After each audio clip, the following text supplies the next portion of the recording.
It usually starts with an ordinary workday. You've got emails coming in, maybe a calendar reminder or a file to review. One of those emails looks like it's from your TPA or a trustee, but it isn't. Someone clicks just once, and now the hacker is in. They don't announce themselves, they watch quietly, patiently. They study your systems, who approves payments, who has access to what, when payroll runs, and then they wait for the moment to redirect the payment, steal data, or lock you out of your own systems. I'm Tim New with SecureUnions and On-Site Logic, and assessing the risks union fund offices face starts with another question. Are union funds being targeted from the very start? This is a very important question because it helps formulate our defense strategies. And the answer to that is it's not usual for a union to be specifically targeted. The most common situation is more like somebody walking through a parking lot, checking car doors one by one. They don't know which car belongs to whom. They just want to see which door opens. But then when they open yours and they realize it's full of social security numbers, health records, and money in motion, boom, that's when it becomes personal and you become target.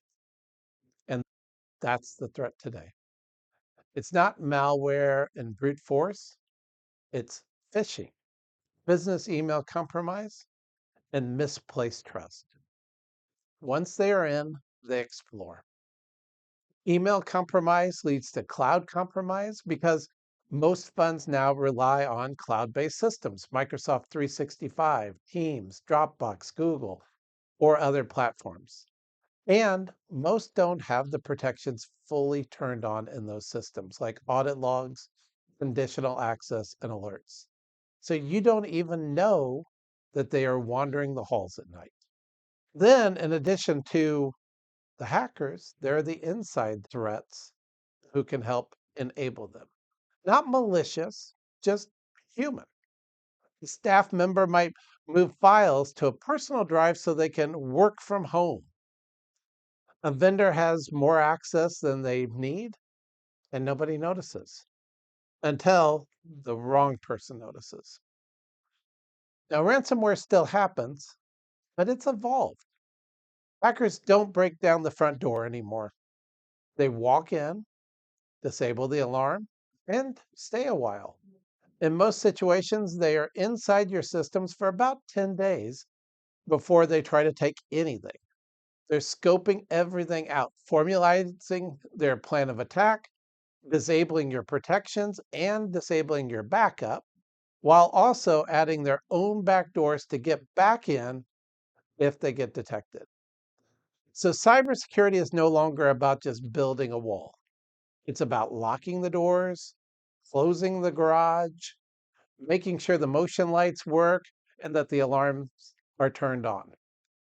It's about telling the alarm company when you're in town and when you're out of town, and making sure that nosy neighbor across the street, the one who always spots when something seems off and isn't afraid to text, knock, leave a message, even if somewhat of an awkward note, that they know to keep an eye out too.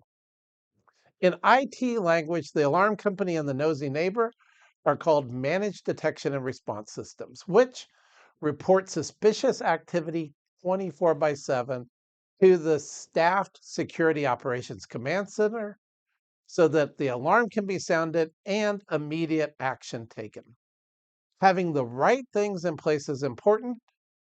It's the people with the right tools and training to detect patterns, to have early warnings to prevent an incident from becoming a breach that makes the real difference. That's real protection. Tools, awareness, and people all working together.